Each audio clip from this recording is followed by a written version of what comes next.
भारत माता की। बस्ती, संत कबीरनगर और डुमरियागंज के सभी साथियों को मेरा नमस्कार। आपके इस आशीर्वाद का मैं बहुत बहुत आभारी हूं।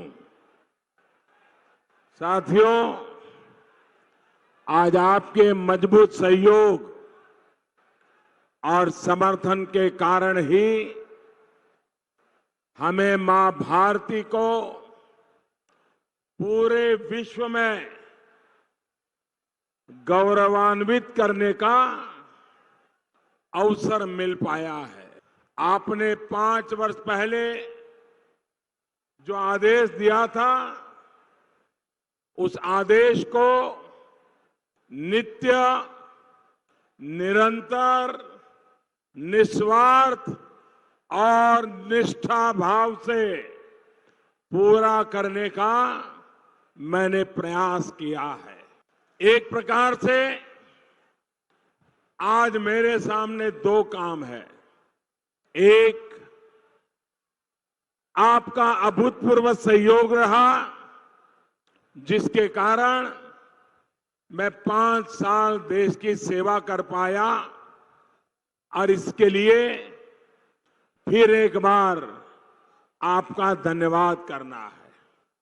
दूसरा, देश की आशा आकांक्षाओं को पूरा करने के लिए आने वाले 5 साल के लिए मैं आपसे आशीर्वाद मांगने आया हूं।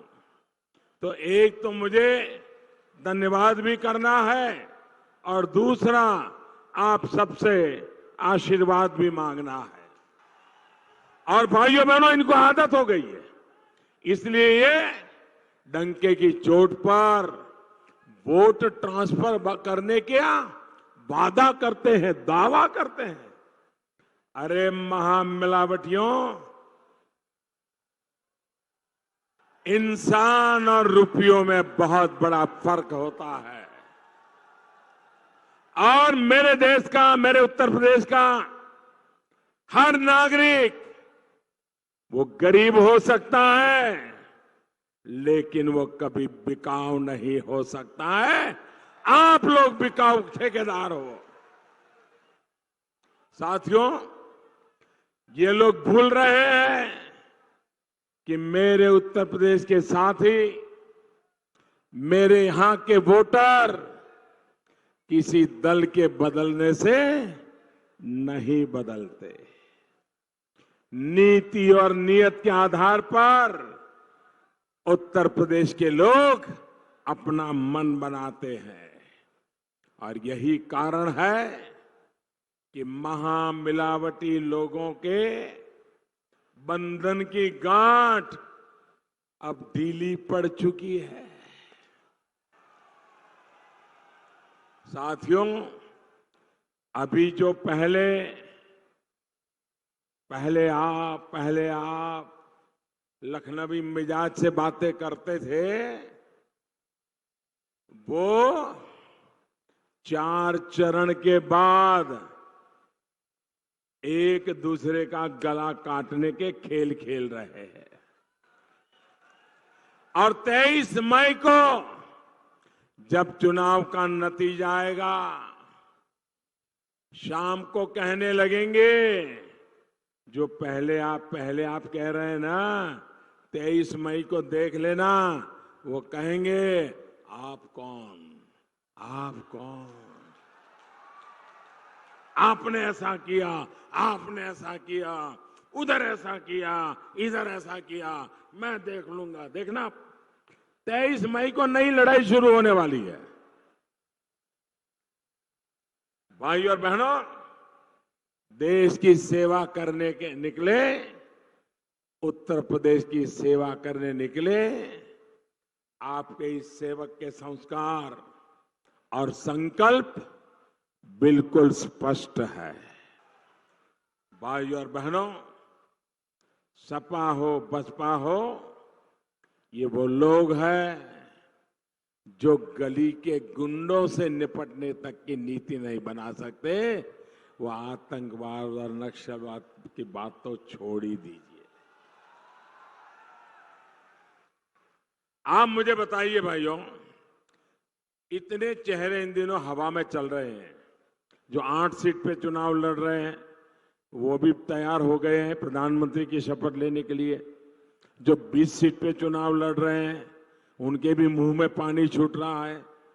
जो 40 सीट की चुनाव लड़ रहे हैं उन्होंने तो कपड़े सिलाने के लिए दे दिए हैं। ये इतने सारे चेहरे हैं प्रधानमंत्री बनके दावेदार।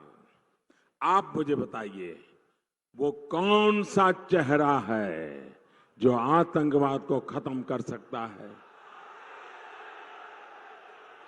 इतनों में कौन है जो जी जान से लड़ सकता है?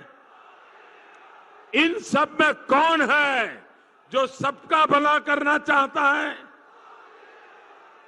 इन सब में कौन है जिसकी ईमानदारी पर देश भरोसा कर सकता है? इन सब में कौन है जो जातिवाद से ऊपर उठ करके सिर्फ और सिर्फ देश का सोचता है? आपको कैसा सेवक चाहिए? मैंने देखा है उत्तर प्रदेश रैलियों का रिकॉर्ड तो तोड़ रहा है। मैं सुबह निकलता हूं तो पहली रैली के बाद दूसरी रैली बड़ी हो जाती है, दूसरी के बाद तीसरी बड़ी हो जाती है, दोबारा आता हूं तो उससे भी बड़ी हो जाती है। रैलियां तो बहुत बड़ी कर रहे हो, अब वोटिंग का रिकॉर्ड भी तोड़ना है और विजय का मार्जिन भी रिकॉर्ड करना है। घर घर जाएंगे, अपना बूथ मजबूत बनाएंगे, मतदाताओं से मतदान करवाएंगे। कितनी ही गर्मी हो मतदान करवाएंगे। सुबह 10 बजे से पहले ज्यादा से ज्यादा मतदान करा लेंगे। जरा हाथ ऊपर करके मुझे विश्वास दीजिए, करेंगे? पक्का करेंगे? सबके सब काम करेंगे। जब लोग कमल के निशान पर बटन दबाएंगे ना, आपका वोट सीधा सीधा मोदी के खाते में जाएगा। आपका वोट मोदी को मिलेगा। आप इतनी बड़ी तादाद में आए, इतनी गर्मी में आए और ज्यादा लोग धूप में खड़े हैं। जो धूप में तप रहे हैं उनको विश्वास दिलाता हूं, आपका ये तप मैं बेकार नहीं जाने दूंगा। मैं ब्याज समेत लौटाऊंगा, विकास करके लौटाऊंगा। भाइयों बहनों, आपके आशीर्वाद के लिए फिर से एक बार आपका बहुत बहुत धन्यवाद। भारत माता की, भारत माता की, भारत माता की बहुत बहुत धन्यवाद।